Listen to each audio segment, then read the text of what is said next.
Chapter 5. The Story of Sandhyā. In a time where celestial realms held sway over mortal destinies, the great sage Nārada, curious about the mysteries of the universe, approached his father Brahmā with reverence. Brahmā, the creator of all life, sat in deep meditation, his four faces reflecting the wisdom of the ages.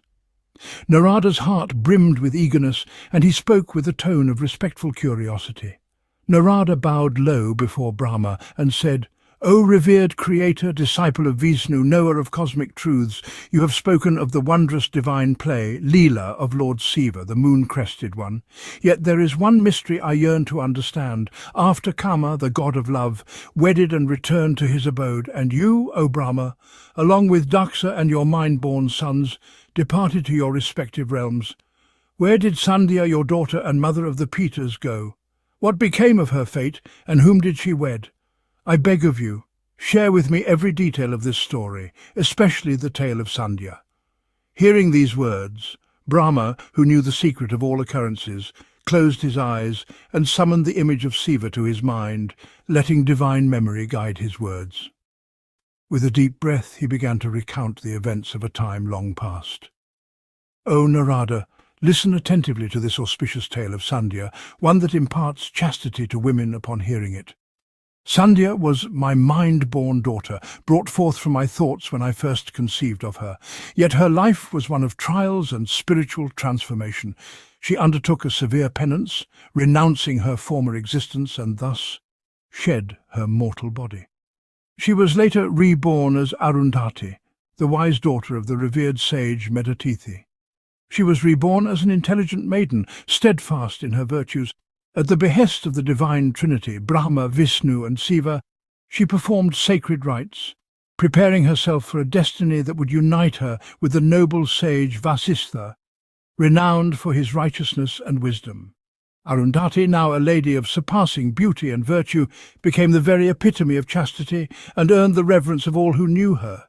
Narada's eyes shone with interest as he pressed further. But how did Sandhyā, in her earlier form, perform penance? What drove her to forsake her body? And what divine commands were given to her by Brahmā, Vishnu and Shiva? How did she find her destined husband in Vasiṣṭha?" Brahma's voice took on a sombre tone as he continued. "In the past, when Sandhyā first emerged, her beauty was such that even I, her father, found my thoughts swayed by her allure. Overcome with emotions kindled by Kāma's arrows, my mind faltered.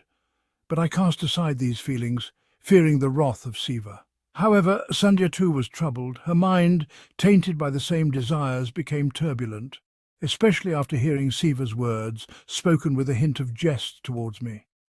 She witnessed how the sage-like sons of mine, beings of pure minds, were overcome by infatuation merely upon seeing her. She was stricken with remorse, realizing her own lack of control over her thoughts. Sandhya's inner struggle grew more intense, and she found herself consumed by a sense of guilt. She reflected on her father's curse upon Kāma and Shiva's departure, and her soul felt adrift without a guiding anchor. Distressed by her role in stirring desire in others, she resolved to atone for her perceived sin. Sandhyā, gathering her thoughts, spoke to herself with sorrowful resolve. "Ahan papan kutvutie pitran bratranshik durstva menvsti herdin Kāmansan preritan, munsa mohita astisam misen veg mapnuven, ahumi patakam idam yanimitam tadamamakamopi tat papaya nihath." "I, Sandhyā, am deeply mired in sin. My father, prompted by desires, regarded me with feelings unfit for a parent. Even the sages, reputed for their purity, fell prey to the same. I too am culpable, for my own mind, once stirred by Kāma's arrows, harboured similar thoughts. Thus, it is only just that I should suffer for my misdeeds." She resolved to undergo an intense penance to purify herself, envisioning a world where no being would be cursed with desires at birth, as she had been. Determined, she set her sights on the mountain of Candrabhāga, where the river Candrabhāga flowed, and resolved to cast her body into the sacrificial fire there. Learning of her intentions, Brahmā turned to his learned son, Vasiṣṭha, and said, "O Vasiṣṭha, my son of great wisdom, you must go to my daughter Sandhyā, who has set forth to perform a penance on Mount Candrabhāga. Guide her, show her the path of austerity, and teach her the proper rites. Yet, take care to approach her in a different form, so that she may not be overwhelmed by shame in recalling our earlier interactions." Vasiṣṭha bowed before Brahmā, accepting this divine task. Transformed in appearance, he made his way to the tranquil slopes of Candrabhāga, where he found Sandhyā seated by the serene lake Brahmā. Approaching her with the demeanour of a gentle sage, Vasiṣṭha spoke, his voice imbued with wisdom. "O noble lady, tell me what brings you to this mountain, far from the dwellings of men. Why does sorrow mar the beauty of your moon-like face?" Sandhyā, recognizing the presence of a learned sage, bowed deeply and explained her plight, seeking his guidance in the difficult path she had chosen. Moved by her sincerity, Vasiṣṭha imparted to her the sacred mantra and instructed her in the penance of silence. He explained, "O Sandhyā, through this vow of silence you will purify yourself. Bathe in the sacred waters, worship Lord Śiva with single-minded devotion, and in time you shall attain the fruits of your penance."